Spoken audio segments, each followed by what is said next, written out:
আর চোখ ছাড়া এই পুরো জায়গাটা জাস্ট গর্ত হয়ে আছে, পুরো জায়গাটা গর্ত হয়ে আছে, মানে চোখ ছাড়া আর কিছু একটা চোখ তাও মনে হয় আছে, আর পুরো জায়গাটা জাস্ট একটা ভয়ঙ্কর গর্ত হয়ে আছে। প্রত্যেকটা পেশেন্টের কাছে আমরা গিয়েছি, উপদেষ্টা মহোদয় ছিলেন, সাজিদ ভাই ছিলেন, আমরা অন্যরা ছিলাম।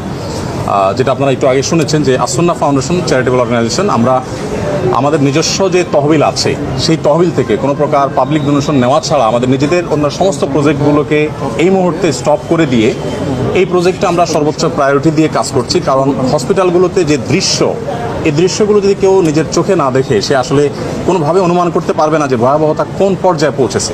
এই মাত্র আমরা 1 ইউনিটে একটা এসডিউতে একজন পেশেন্টকে দেখে আসলাম, তার মুখাবয়ব দেখার পর নিজেকে কন্ট্রোল করা খুবই কঠিন। তার চোখ ছাড়া এই পুরো জায়গাটা জাস্ট গর্ত হয়ে আছে, পুরো জায়গাটা গর্ত হয়ে আছে, মানে চোখ ছাড়া আর কিছু একটা চোখ তাও মনে হয় আছে, আর পুরো জায়গাটা জাস্ট একটা ভয়ঙ্কর গর্ত হয়ে আছে।